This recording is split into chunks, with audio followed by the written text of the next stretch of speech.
Welcome, everybody, officially to the Gnostic spirituality practice and healing session for February. Yes, it is February. It's quite a long month already, but here we are in 2025. And thanks, everybody, for showing up. If you're live, and of course, if you're watching the recording, I hope you're enjoying it too. With us today, it is a pleasure to have an individual whose research I truly admire, who has that eye for the reality behind reality.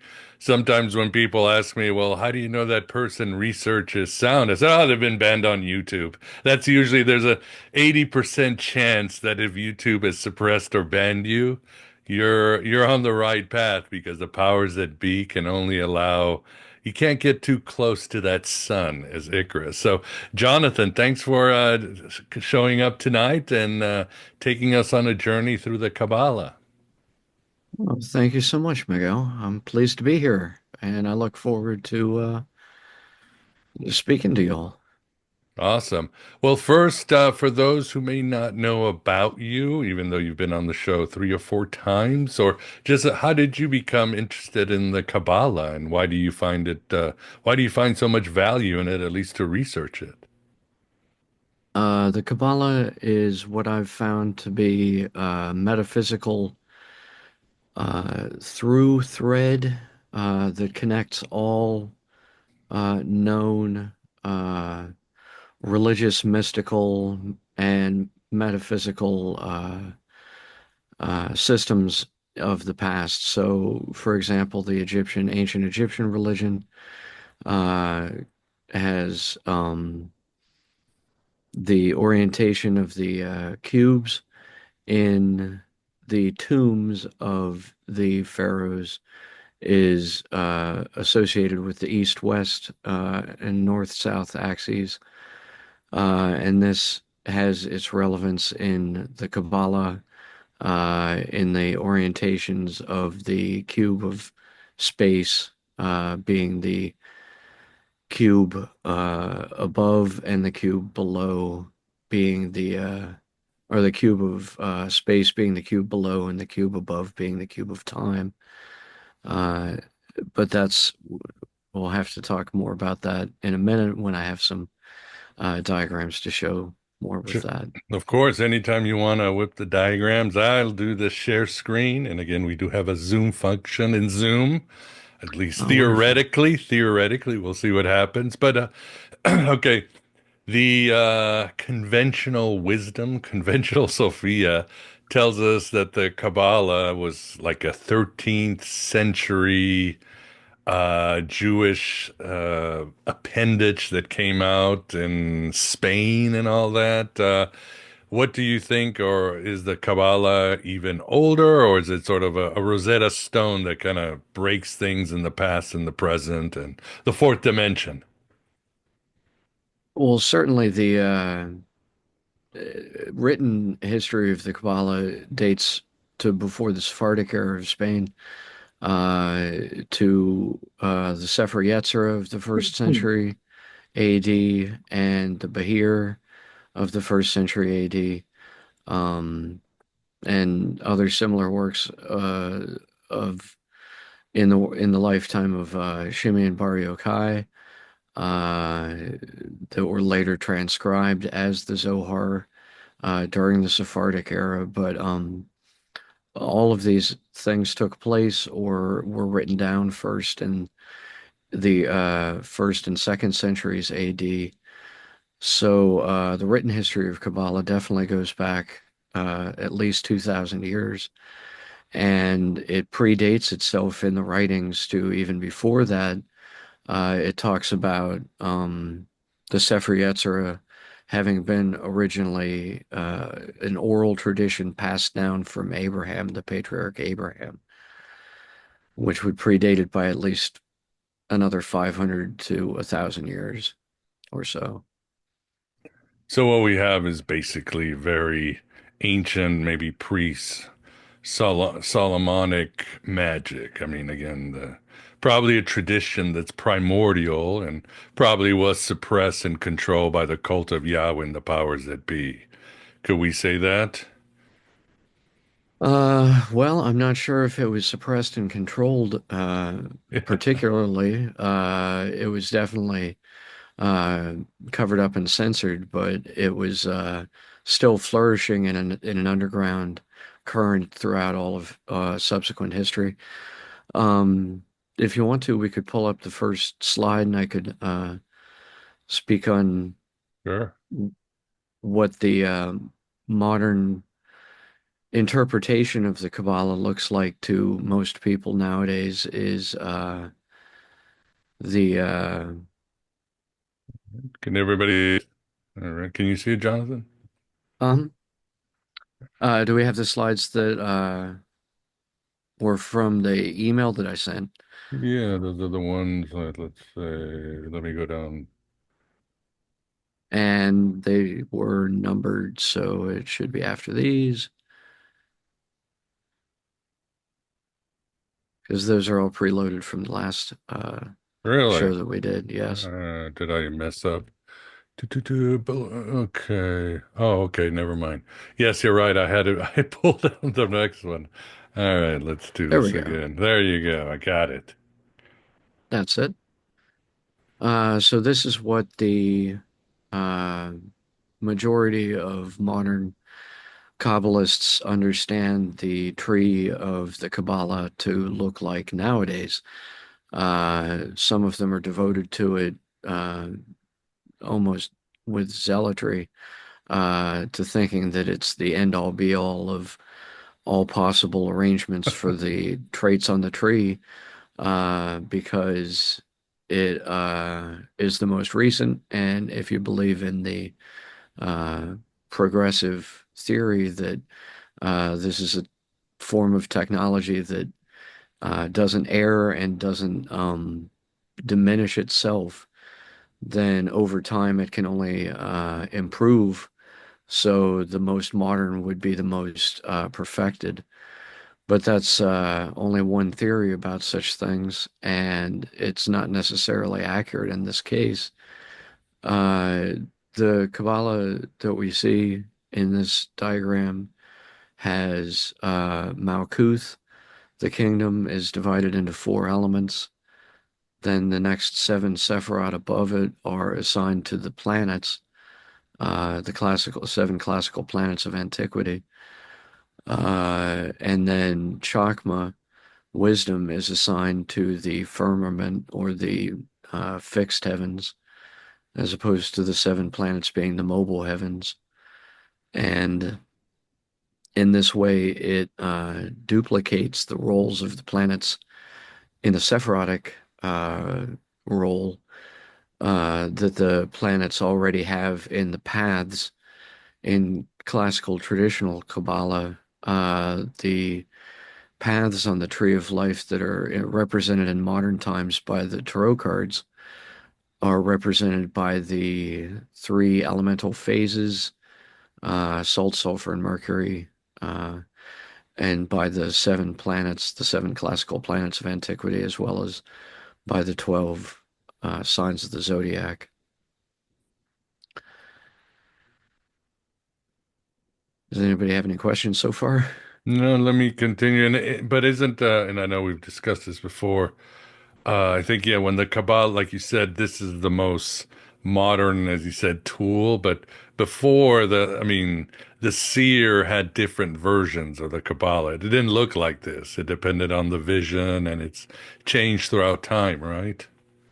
Exactly. This is what it looks like in the late 20th century, but there have been countless, almost countless iterations of it prior to this. And I'm sure there will be countless iterations further to come from it, because it's said to be a tree because it grows and changes over time, just like the branches and roots of the tree growing and changing and evolving over time. Right. And would you say on the question about Gnosticism, the great Gershom Scholem called Kabbalah Jewish Gnosticism. What would you say to this? Could we say it's a form of Gnosticism or? What say you? Well, in terms of Gnosticism's origins historically, Kabbalah definitely predates this, predates Gnosticism by centuries, if not millennia. But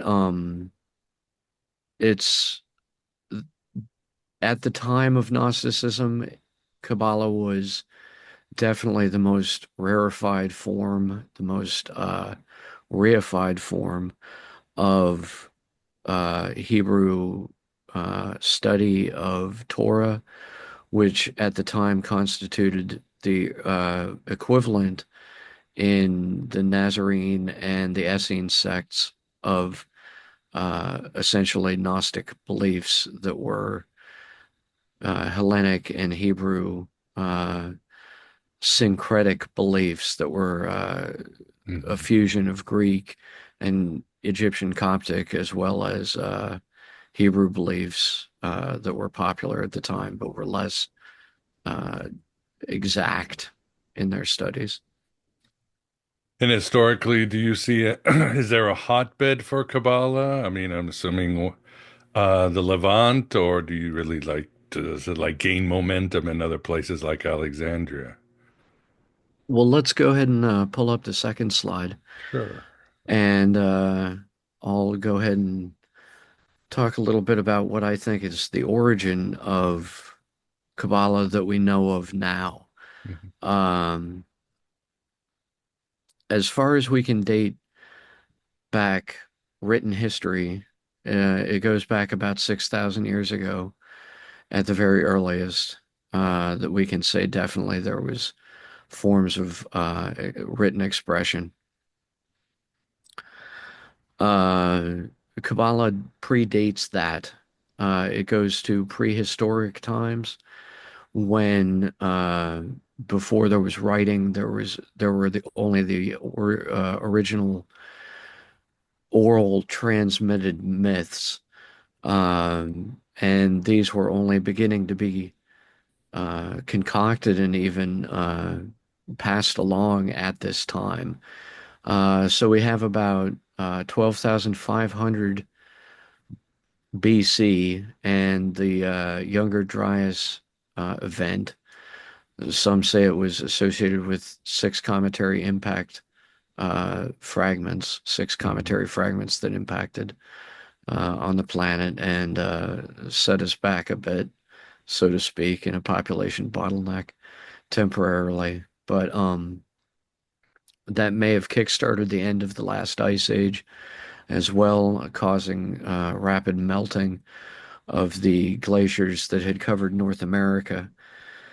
The result of that was that in modern Australia, which at the time was a larger island with a much closer proximity to the also lower sea leveled uh, landmass of Eastern Asia, Southeastern Asia. Um, that was the primary center for human population around then. So this was before Göbekli Tepe in Turkey.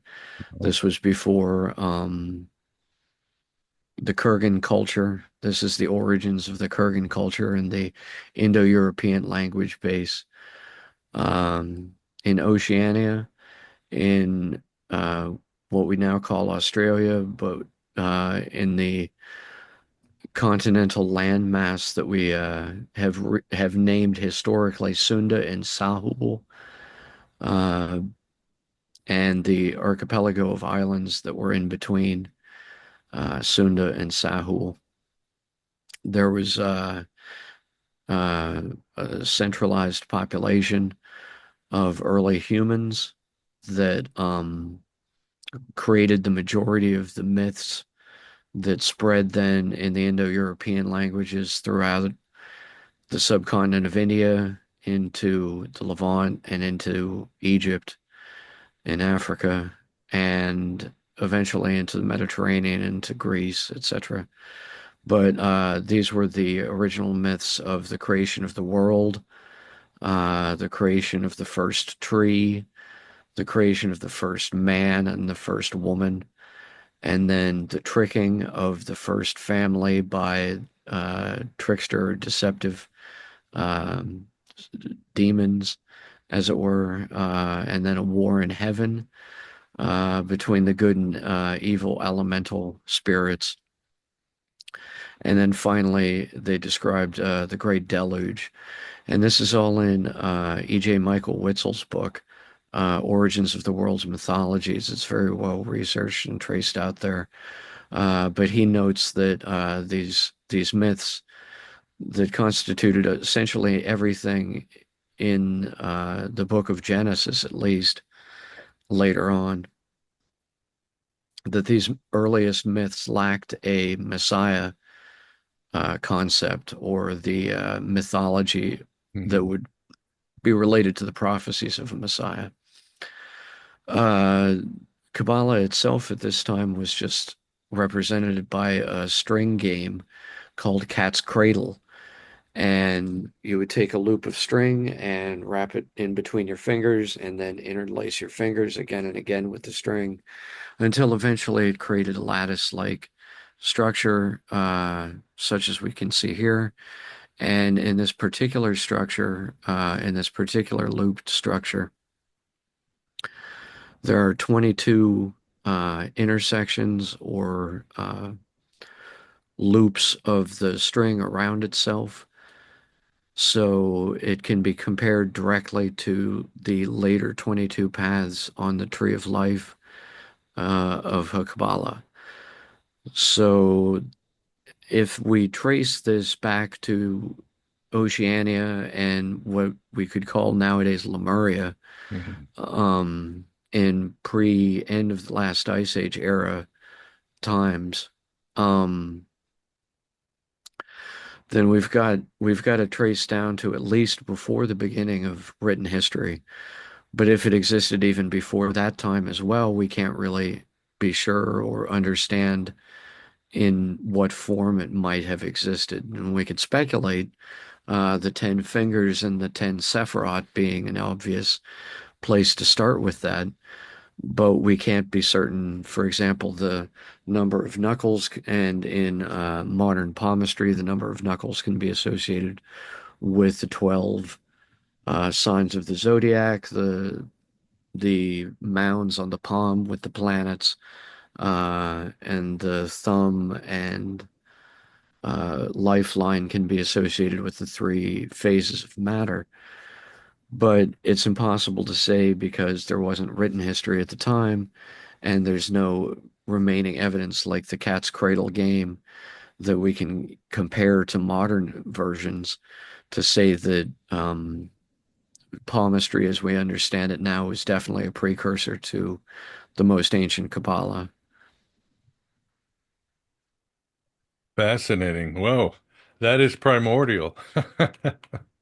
It's almost, yeah. So many questions. You want to look at some of the other slides or? Sure, we could pull up the next one. Sure.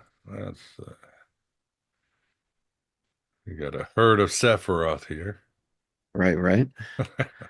What we see here is the Gra arrangement of the Tree of Life diagram. Now, the Tree of Life is called that nowadays. It was this same diagram represented what had been called the Tree of Knowledge in Eden before we were exiled, Mhm. and it had been the forbidden fruit.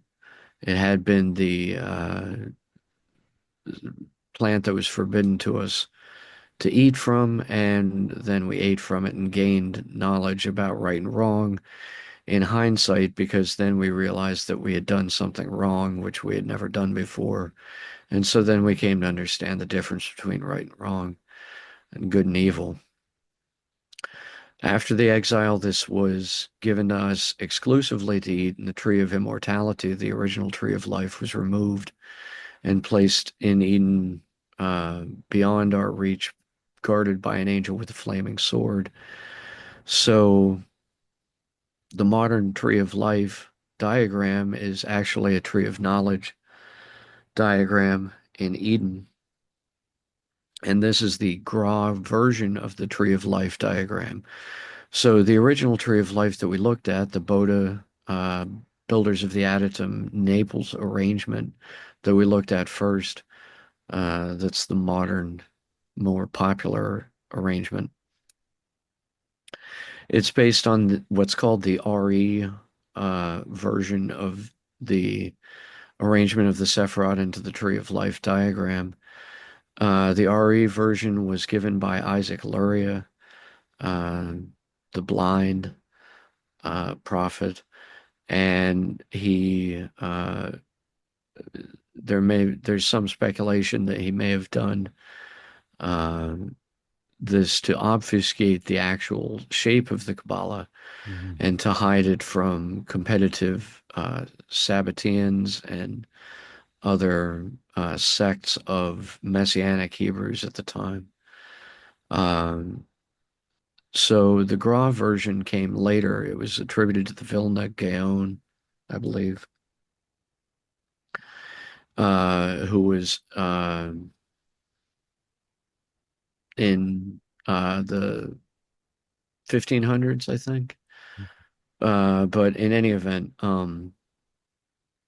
perhaps 1400s, but in any event, the Gra version is technically chronologically a later version of the Tree of Life diagram, but I speculate it may be closer to an approximation of the original truer form of or the truest form of the diagram, its original intention. So here the Gra diagram of the Tree of Life is depicted.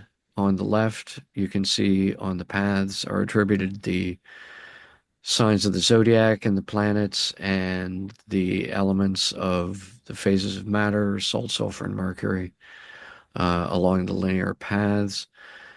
Along in the Sephiroth themselves, in the vertex circles, there's the English names, the translations of the Hebrew names of the Sephiroth into English phonetic sounds, and under that, the translations of the meanings of these terms into English terms. So, for example, you would have Tifereth is beauty, Chesed is Mercury, Gevra is courage, Right. Yesod foundation, and all of that. In the middle one, there's Hebrew letters as opposed to English letters for the phonetic pronunciations of the Sephirotic names, and Hebrew letters for the names of the paths or the signs of the paths. So instead of Aquarius, you would have uh, what would that be? Heh. Yes. Right. And then instead of Leo, Kaf, instead of Virgo, you would have Yod, and instead of Gemini, you would have Kaf, and so forth, or Quaff. And then in the middle diagram here also, it starts introducing the gematria letter number equivalencies for the Sephiroth themselves. So Tifereth in Hebrew adds up to the gematria sum 1081, 1081. Uh, Chesed, Mercy adds up to 72. Gevra, Courage adds up to 216, and so forth. And then in the final diagram on the far right, these numbers have been broken down further into their um, greatest common factors and least common denominators in terms of prime numbers that can't be divided any further and numbers that can be expressed as exponents. So 72, for example, the number of Chesed, the gematria of Chesed, mercy, is 2 to the third times 3 to the second. Um, Those are the essentially the lowest common denominators and greatest common factors that can be extracted from 72. Then the Gematria sums are given for the Hebrew letters and signs of the zodiac and seven planets, etc. So, for example, instead of Leo, there would be, or Teth, it would be nine. Instead of Virgo or Yod, it would be 10, and etc. Um, and that's basically a collection of the Gra diagrams that I've worked with myself over the last several years since about 2004, um, trying to assign the right attributes to the right locations on the diagram. Finally, I've come up with using the 12 zodiac signs as the 12 diagonals. Mm, The three elemental phases of matter is the three horizontals, and then the seven planets as seven of the eight possible um, vertical lines. fascinating. All right, we shall go to the next one. Got some Yeah. cube action here. So this would be just a depiction of the paths themselves on the tree of life diagram and color coded. Hmm. So here we see Aquarius would be yellow waves on a blue background. Leo would be a yellow lion glyph on a dark blue background. The sun glyph would be purple on a yellow background, and etc. Um, all of this can be extracted in the same way as the Gra diagrams were in the last slide, Right. except that here we see them color coded and here we see them as two separate cubes apart from one another. So, uh, as Kabbalah came together over time, what began to form was a school that combined the Hekalat Merkava or Divine Throne Chariot literature tradition with the Etz Chaim or the Tree of Life literature tradition. And these came together in around the Gnostic era, so around 2,000 years ago.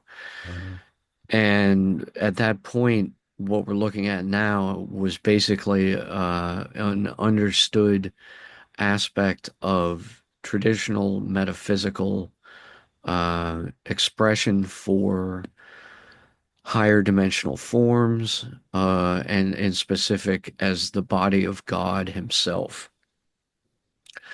So, in a metaphysical sense, we can't understand God, we can't comprehend God. God is an ineffable idea to us, right.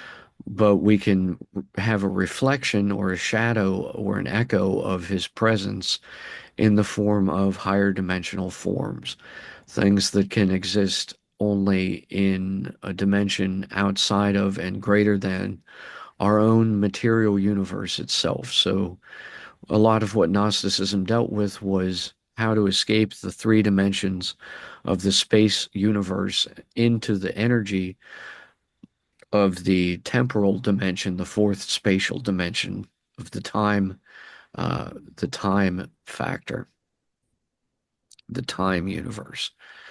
And again, this comes back to the lower cube being the space cube, the upper cube being the time cube, because together conjoined, they're actually just one cube over time. So it represents a cube and then the motion of that cube over time until it's transformed into a different cube. At Right. its most fundamental level, the Kabbalah is basically just a double qubit representation of time using simple three-dimensional geometry. That's really well said. Well put. All Thank right. you. So here would be these cubes unfolded into their Calvary cross net uh, arrangements. Uh, we can see, for example, the moon glyph being yellow and purple is expressed here in the crux or the elbow, as it were, the armpit of the lower cube, which is unfolded on the right as the inverted cross or the upside down Calvary cross. And the cube on the left is unfolded into the upright Calvary cross. And it's the upper cube of time and the lower cube of space is on the right. So we can see the moon glyph, and then we can imagine how by folding the arms of the Calvary cross in on itself to form a cube, the moon glyph on the right arm and the moon glyph on the vertical main body can come together by being folded at the corner and then connected along the edge. And this can be done to form the cubes, both of the cubes, entirely just by cutting and pasting this diagram and by assembling them into three-dimensional solid forms from simple two-dimensional nets. And the three-dimensional solid forms are in the next depiction. All right. And I actually have brought props Oh, wow. to explain them more. Yeah, yeah. And the other one, Uh, I think my 9-year-old daughter Ellie would love that. oh, indeed, these are brain puzzles. Yeah. These are if you gave these to kids, it would be like playing Mozart to a fetus. I mean, Well, yes, it'd be great. they're clearly delightful little brain teaser puzzles at the very, very least. So let's see. This, if I can show it without it being lost in the image, is losing it somewhat. But this would be the double cube. Hmm. Um, the double cube of the Kabbalah when it's separated and then can be conjoined. But when it is conjoined, there's an overlap. So, for example, here the overlap is of Aquarius, yellow glyph on a light blue background. That's the central uh, horizontal bar between the upper and lower cubes.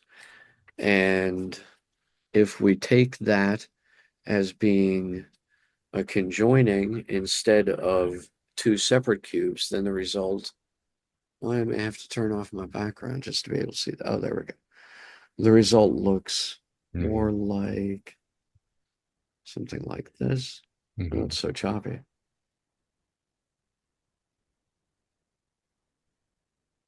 There it is. Yeah.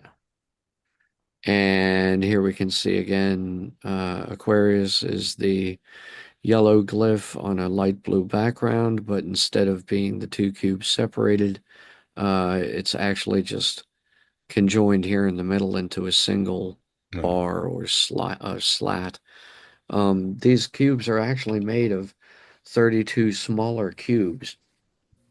So here's one that ought to be able to show up because it doesn't have any color. Let's see. Yeah, this is a larger model of this, and it just makes my face disappear behind it. Curious. It's showing up odd because it's right. there, a wood, Yeah. wooden hue. But yeah, this is 32 smaller cubes formed into the Kabbalah of two larger cubes combined into a single double cubed shape, which is ostensibly the original model upon which is based the tree of life diagrams in two dimensions that we've had since at least the Gnostic era 2,000 years ago. Oh, what a great insight. Now, yeah, it makes even more sense. As long as you don't summon Hellraiser, I mean, Pinhead from Hellraiser will be fine. But yeah, Well, this is, that's a great spin-off because that's the great fear of the otherness of this technology is that it can be used for nefarious Yeah. purposes, like, for example, ghost traps in Ghostbusters, Uh, something that you can trap a spirit into, like a talisman or an amulet in traditional ancient superstitious beliefs, and then release it from that in a directed way. These would certainly be a means of representing something similar to that at least, but it's not trapping spirits per se. It's merely labeled with diagrams and symbols that represent cosmic forces. mm, So instead of thinking of them as spirits that are uh, trapped inside of the paths on the Tree of Life, it might be just as efficient and more comforting to think of them as just symbols representing higher order cosmic forces, but that don't necessarily entrap them by doing so. In the same way, taking a picture of yourself with a camera doesn't steal your right. soul. Exactly. Yeah, no, that makes sense. All right, so now we go to the next slide.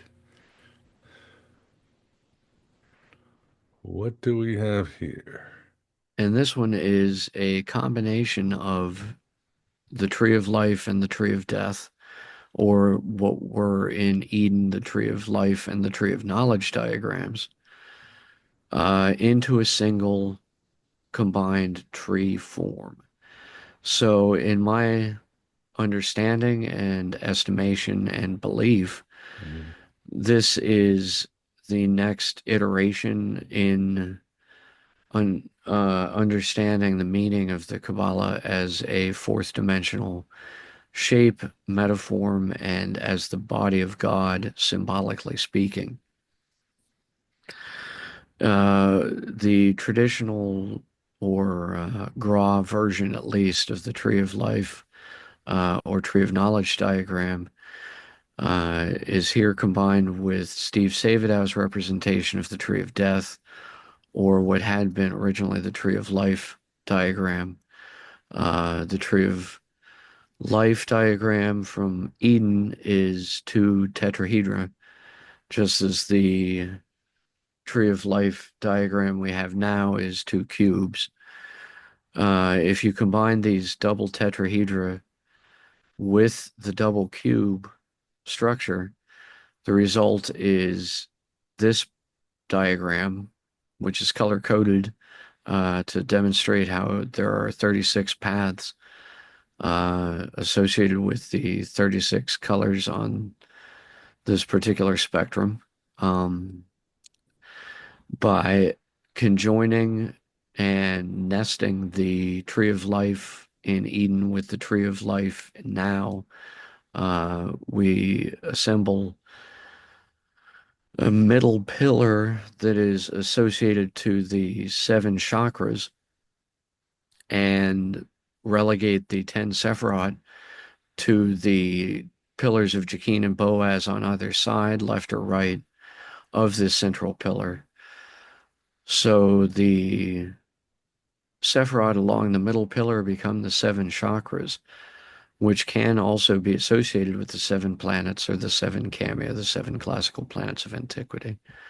Um, and the 10 emanations of the 10 Sephiroth then become associated with the combination of the five on the right and the five on the left of the diagram here, representing almost the idea of fingers mm. again pulling a string into the lattice-like shape that we can see here.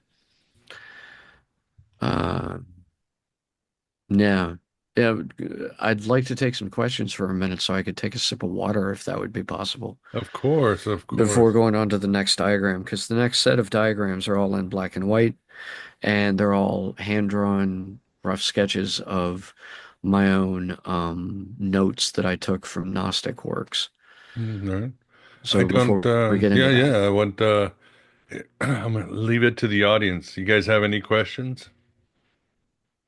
Yeah, how are these used? I mean, there's the structures and the concepts, and how are they used in practice? Which Uh, now you're going to have to talk. So, okay. no, that's great. In the Golden Dawn system, the Hermetic Order of the Golden Dawn system, they have a double cubic altar that's expressed as the four elements, as the four sides of a top cube. The top surface of the very top cube is a showstone mounting circle or a scrying circle that has some series of sigils on it, or a layman that can be looked through a crystal ball at. And then the lower cube of the double cubic altar in the Golden Dawn practice is the Enochian cube of what is essentially very much more complicated, very much more complex, and latter day extrapolation of Kabbalah into uh, just John Dee's abstract Enochian concepts and constructs.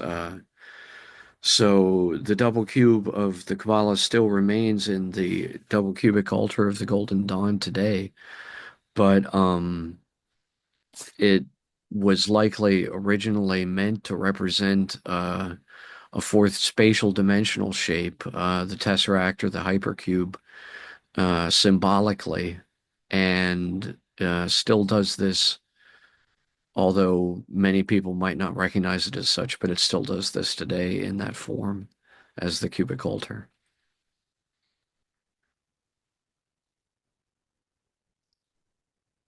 Thank you. Anybody else have a question? Yeah, I'd like to ask a quick question.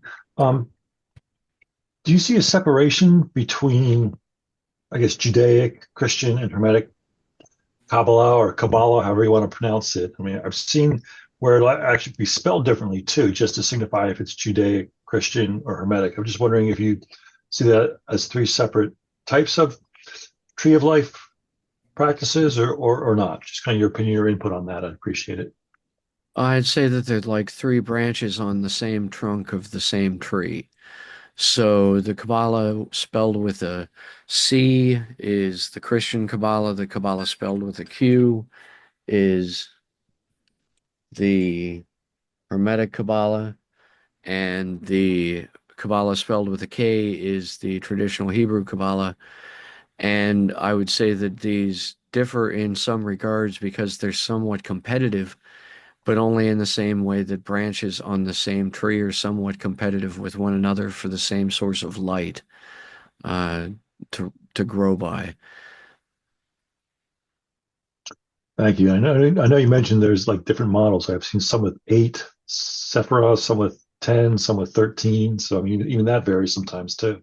Indeed, there's no short supply of the models. I meant to bring out a book too that I got recently that's about the Tree of Life diagrams and the just I believe it's from only the early medieval era until the modern era, but it's an inch thick and it's full of color diagrams and foldouts and everything that a student of this research could possibly imagine. It's a real wonderful book, but I forgot to bring it out.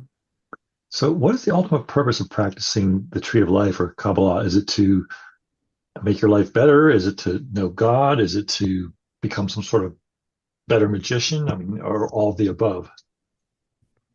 Ostensibly, it should be to better know God, but in the teachings, particularly in the introduction to the Zohar, it rather cautions that a particular side effect of studying Kabbalah can be telepathy. Uh, Telepathy not only with other people, and empathic telepathy to be able to understand people's motives, but telepathy with other species of animals and ultimately even a telepathic understanding of non-animate, inanimate objects, or seemingly inanimate objects just by their supposedly called auric signatures. They're energy fields, uh, and that can be seen better and better understood through studying Kabbalah. Thank you, Jonathan. Appreciate your input. Certainly. Good stuff. I was going to say, I have a quick question. Sure. Where and when do you see this knowledge actually originating? This is, well, knowledge of this nature is like a cup that's containing the fluid of information itself. So the information itself is older than the cup that contains it. Our knowledge of this trend of the universe, it can only be as old as our experience of life itself. So if we wanted to, we could easily trace this back as far as the origin of life, uh, when the modern popular theory, at least, is that in panspermia there was a seeding event of a interplanetary or possibly interstellar virus-like cellular organism that crashed to Earth and then created all modern life forms out of the elements that were indigenous to the planet. And then according to this theory, all of our ambitions and all of our desires to and aspirations to explore and to invade outer space, so to speak, are just this viral cellular organism trying to find its way back to its home. Um, this may be itself a trend that could be comparable to, or likened at least to the Kabbalah, the shape of a viral cell, like the isosahedral head of DNA attached to a little tube, at the end of which are little pincers. That's very much uh, a template for our own nervous system Hmm. structure with our limbs and the branching of our nervous system out from our brains at the top.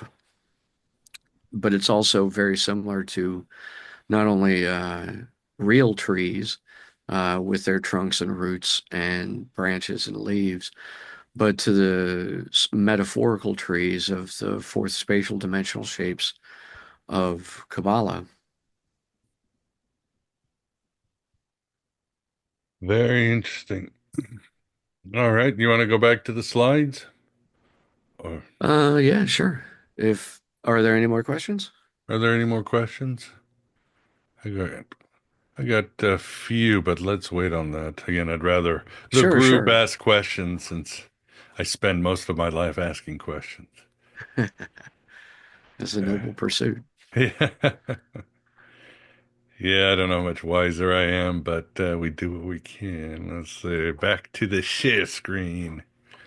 All right, if I hope everybody can see it. So now we go to what, 8. You Yeah, can give me some zoom for that. Zoom for that. this is the exact one that I was hoping that we would be able to zoom in on All right, can you because guys see it zoom? there it goes. Awesome. That's not bad. Oh, that's even better. So this is at the very top of the diagram. If we could scroll down to the bottom. Sure. We are Uh, descending. Whoops. Oops, did I go to the other page? Yes, I did. Yeah, there it goes. So this diagram in its entirety, I made as a map or a chart of the descriptions given in the Bereshit Beth version of the Zohar. Mhm. The Zohar, of course, being originally written by Moses de Leon in the 1600s or 14 to 1600s era, Sephardic Spain, and or rather ending in the late 1400s Sephardic Spain.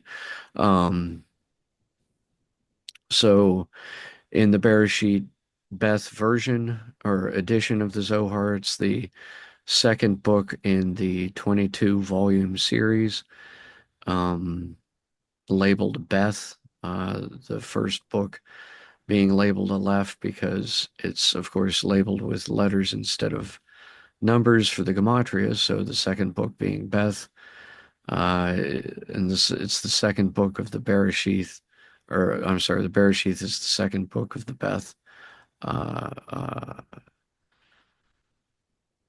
uh, volume of the Mhm. Zohar. So what it describes in that book is in the first level, the afterlife immediately following the death of the body, and what happens in terms of the weighing of the soul, similar to the ancient Egyptian myths. Uh, it describes the first few Sephirot, Yesod through Chesed, Mhm.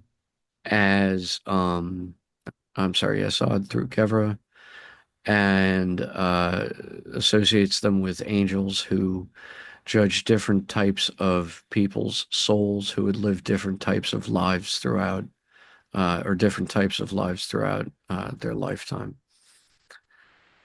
And that's in the very lowest level of the afterlife in the Garden of Eden, of Beriah, of Bereshit Beth in the Zohar. So if we can scroll up, uh, we can see that this is only in the lowest level. It's that of the lower heaven, or the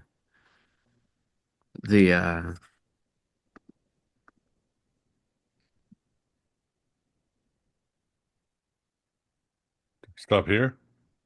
uh yeah. I'm sorry, it's in the Garden of Eden underneath the lower earth. The highest element in the Garden of Eden is the Zeran pin, which means short-faced. It is the pillar of green, white, red, and black on which our souls are weighed.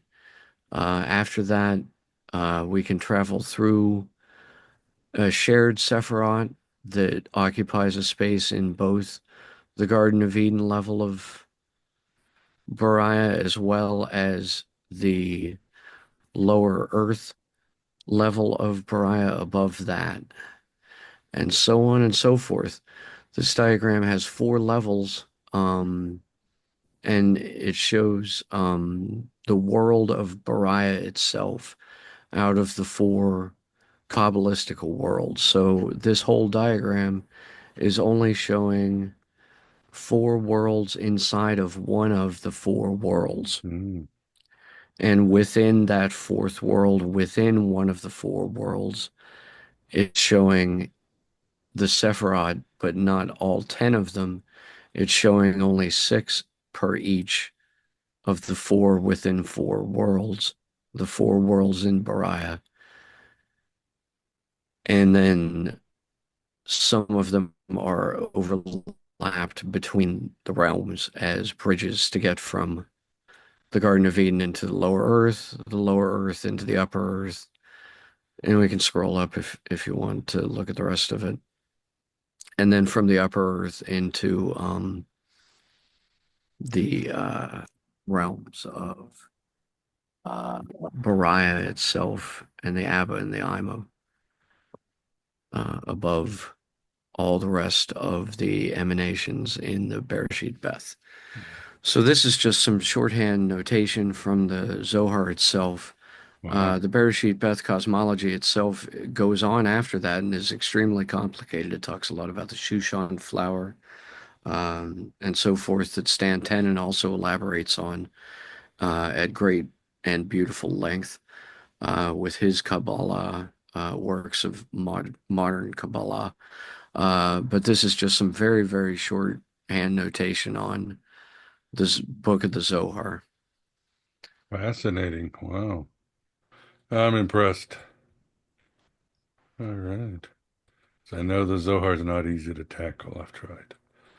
Okay. So Well, we, I didn't get much deeper into it, to be personally honest. I mean, I liked the studying of the cosmology, and I got as far right. into it as to study about Enoch. in the chronology, exegesis, etc. Mhm. But after that, I still have the 23 volumes, including the index, that are mostly still plastic wrapped. But I love Oh, the Zohar. I would never give it up. yeah, it's got great stuff. All right, so now we got Before the Fall. So this is showing what we just saw from the depiction of the Zohar as the realm of Beriah. It's labeled Bereshit B in the middle of the diagram, the very center of the circles, um, where the lower circle of seven um, longitudes, or is that, no, the seven latitudes, the seven latitudes on the lower circle intersect with Beriah above, which shows the same four worlds within the fourth world of Garden of Eden, Lower and Upper Mhm. Earth, and Abba and Ima in Beriah. And this was when Eden itself, which is the Garden of Eden, is the lowest aspect of the Bereshit Beth cosmology described in the Zohar. This is when the Garden of Eden was still on the earth and man was still in the Garden of Eden. So the seven latitudes represent the 7 days of creation of Isaiah, the lowest realm, the material realm, the realm of the materially manifest. Um, and at the top of these is the seventh day in which mankind, or Adam as the prototypical template for mankind, exists inside paradise, inside the natural paradise of the Garden of Eden, because it hasn't yet been removed from us and we haven't yet been exiled from it. So at this time, the Holy of Holies, which is the uppermost aspect from the diagram from the Zohar, connects to the Sephiroth Tree of Life, uh, or Tree of Knowledge, rather, diagram that you can see in the Yetzirah, the realm of Yetzirah above Beriah, um, being depicted as the um, the Sephirah and the Sephirot uh, of the Zohar's splendor, the splendors of the Mhm. Zohar. And then in the realm above that, Atziluth, the realm of creation and the imagination and the design for all of this, there's Ein Sof Or, Ein Sof, and Ayin, meaning nothing, limitless nothing, and bright limitless nothingness. So this is what the cosmology that is basically being described in the Zohar and in the book of Genesis uh, is like diagrammatically depicted, um, as opposed to described verbally. Um, so the tree of knowledge remains in the Holy of Holies, which is aligned with the Garden of Eden, which is still on the surface of Isaiah, the material realm of Earth, as it were, at the time. And man is at the center of it all within the Garden of Eden. So this is before the fall. And then in the next slide, we can see after the fall. And after the fall, we can see that Yetzirah and Beriah have switched places. So now, instead of the Garden of Eden connecting to the seventh day or latitude on Isaiah, or the sphere of Malkuth of the earth, uh, now Yetzirah connects to this directly as the angel with the flaming sword, guarding against the tree of life being accessible, or the tree of immortality being accessible to us uh, within the realm of Isaiah, because now Eden and Beriah and the tree of life or immortality itself have all been elevated to beyond and behind the realm of Yetzirah. Very nice. It's really cool to see diagrams like these. Definitely puts it Thank in you. perspective. Yeah. All right. Now, what is going on here? What a Here's a busy bottleneck. one. Yeah. Yeah. So this is just a combination of some other source texts than the Zohar and Genesis.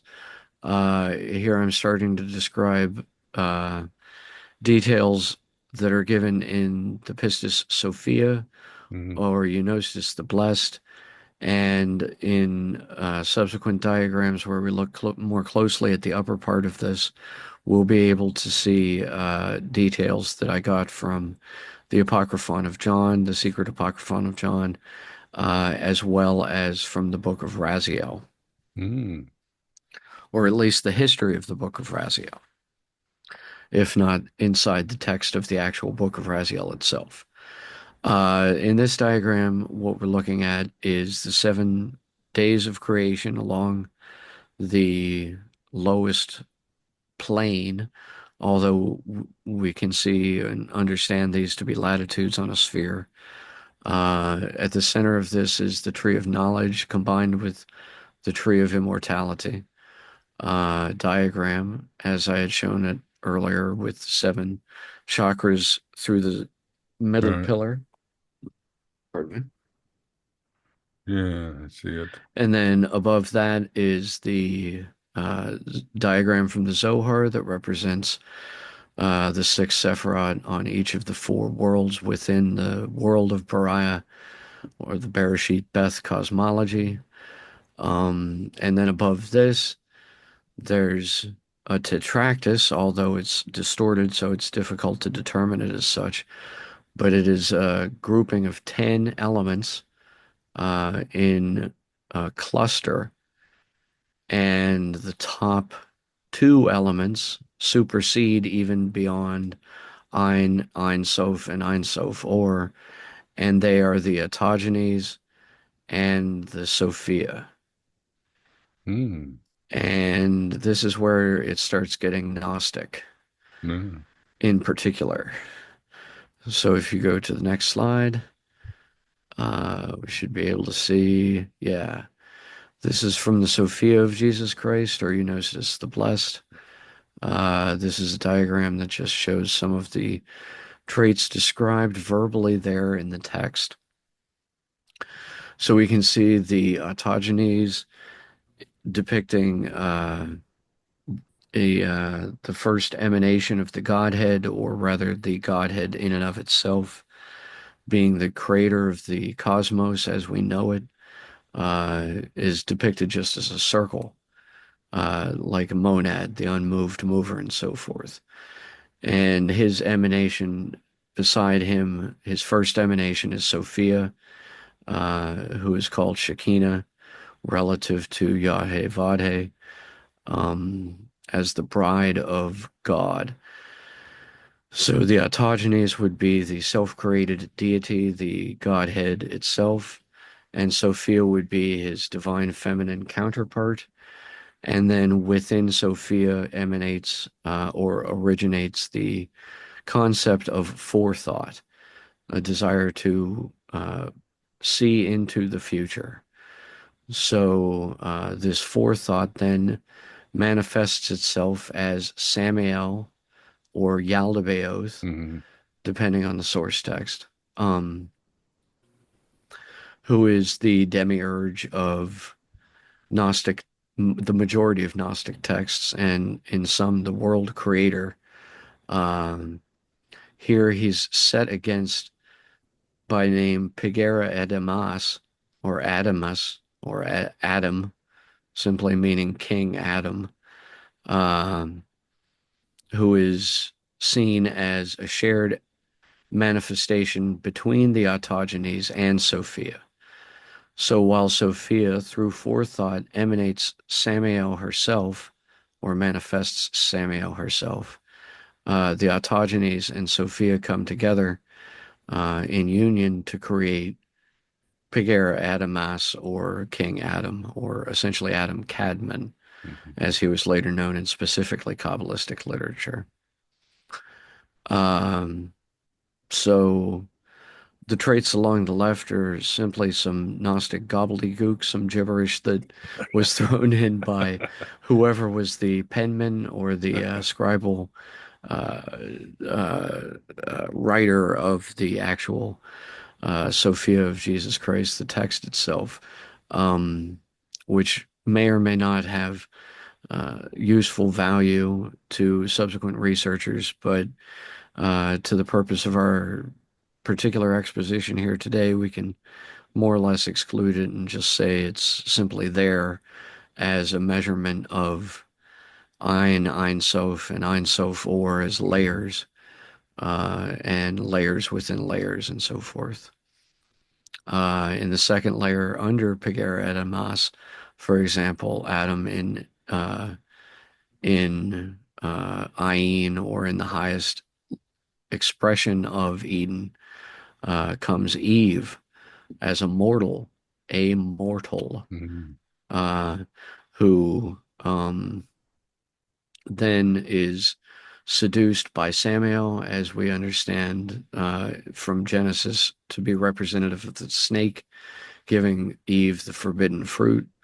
And in the Gnostic texts, copulates with Samael to sire Yahweh and Elohim, who are the twin faces, one good and one evil, of the deity that we know of as God in this universe. Mhm. So in the Sophia of Jesus Christ and Eunostus the Blessed, our concept of God as the good or evil Yahweh or Elohim, the two-faced kind of God who's moody and can destroy us or smiles on us regardless of what's happening to us, it seems.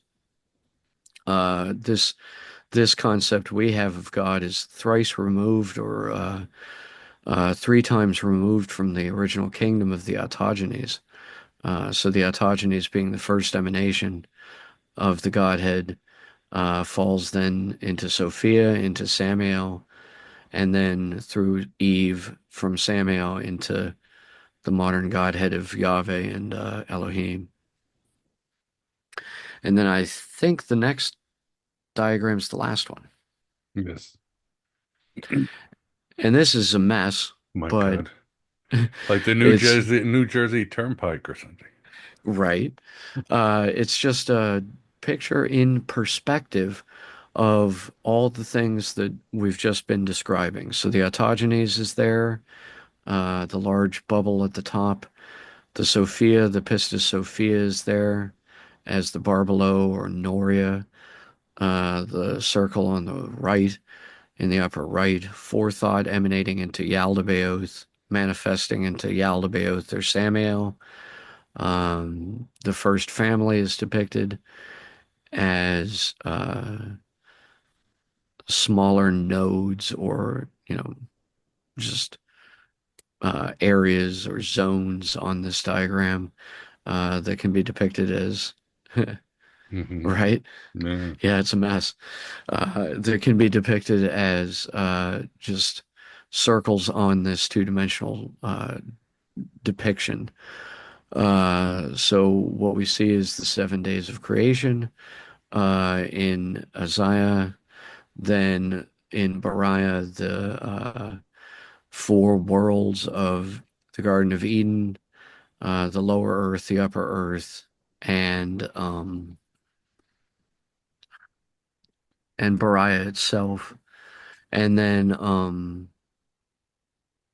in between Beriah, because Beriah was still attached to Asaya at that time, in between Beriah and Atziluth, where the autogenes and Barlow or Sophia dwell, uh, are the or is the tetractys of the 10 first family members: Adam, Eve, Cain, Abel, Seth, etc. But in particular, it has Adam as Pagera Adamus, or Adam Cadman, being immortal Adam while he was in Eden, as opposed to mortal Adam, or Adam Homo, when he was exiled and became no longer immortal and living forever, but just a normal human being like the rest of us, so to speak. And also Eve is denoted that way as well. She was immortal in Eden when she copulated with Yaldabaoth and sired Cain, Yahweh, and Elohim. And she was mortal uh, when she copulated with Adam to sire Seth.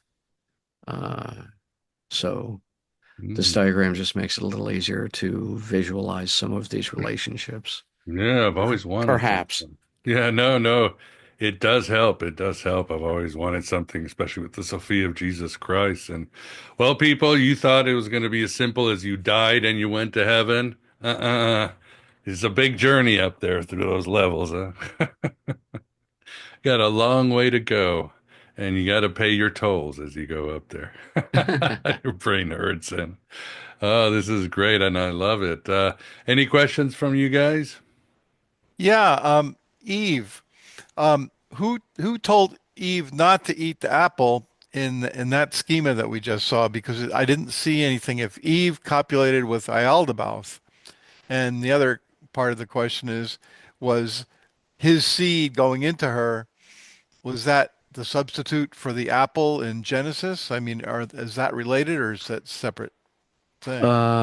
In my own writings that are a lot more detailed than this and have a lot more diagrams, uh, metaphorically speaking, the fangs of the serpent that was possessed by the devil penetrated into the forbidden fruit, leaked its own poison down into the seed of the forbidden fruit itself. Then, when Eve ate that fruit, Mm.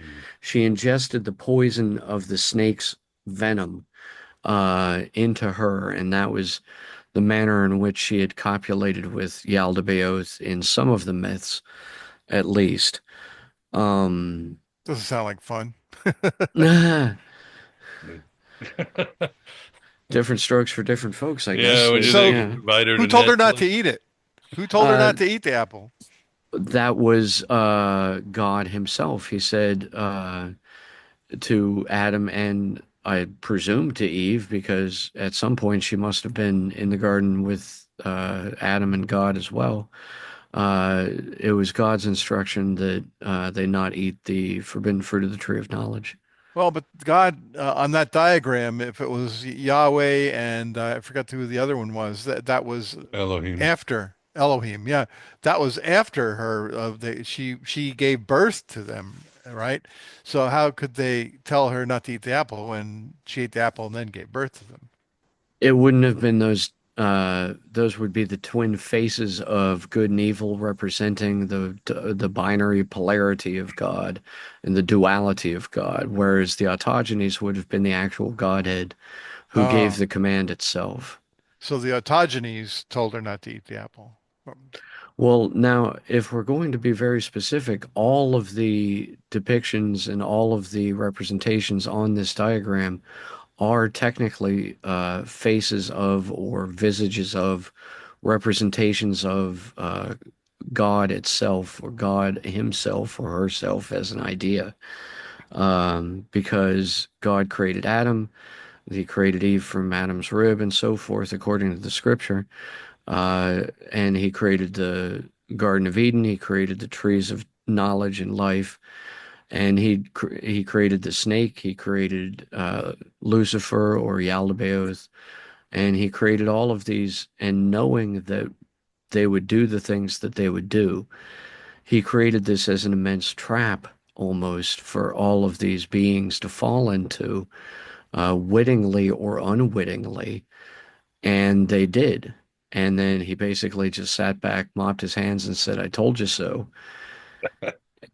And that's why we've been exiled from paradise and why we think that immortality is being denied to us and we have to hop for it and jump and sing a song for our dinner, when in reality, immortality itself is not that particularly desirable of a goal in a physical form, at least. If we lived on as souls, as energy beings, we could survive even cataclysmic world-ending events that we couldn't survive if we just lived on as fleshly beings of bodies and so forth. Yeah. All, yeah, iterations and fractals of God doing what he's doing. Ain't nothing but a hound dog, eh? Any other questions from you guys? I just love the fact that I've got those diagrams because, Oh, yeah, it yeah. explains a lot and they're great meditation tools too. Oh, thank you. And of course, I will have that. I will have those for you guys too, so you can take a look. Of course, you can always do a screenshot if you watch the presentation. But yeah, if you don't have any other questions, I think yeah, you pretty much covered everything I wanted to know. So, Book of Raziel, that one, where's that from? That's not Nag Hammadi Library. Where is it from? No, the Book of Raziel is actually an apocryphal text that was attributed to an angel who lived or existed rather contemporary to the lifetime of Adam after the exile. Mm, So after Adam was exiled, he entered the river Gihon, went neck deep until his skin, which had been the equivalent of fingernail texture, all turned into the soft type of tissue that we have now as skin. He lost thousands of cubits in height. Supposedly, Adam was a giant beyond measure mm, originally, and after this, he was an ordinary sized person. And while he was praying in the river Gihon, supplicating himself in this manner, hoping that God would forgive him and allow him back into Eden, and he was lamenting having lost all the knowledge that he had had in Eden. The angel Raziel came down and gave Adam supposedly a sapphire stone or a book itself that contained all of the secrets that he had lost when he was exiled, all of the things that he had known in Eden. There's translations of an actual Hebrew equivalent of the Book of Raziel, although it's almost certainly a myth. But in this particular diagram, I labeled it the Book of Raziel because it does seem to describe the way Eden would have looked cosmologically speaking before the fall and before the war in heaven and before the exile, etc. mm. Fascinating, yeah. And I guess it reminds me of the apocalypse of Adam, where it's Adam telling Seth, "This is what happened. I'm giving you the dope, and this is the structure." So these are all fascinating. Thank you. Yeah, and great job for tackling. Well, if nobody else has any questions, I want to say thank you very much, the Reverend Jonathan Barlow. It's been great.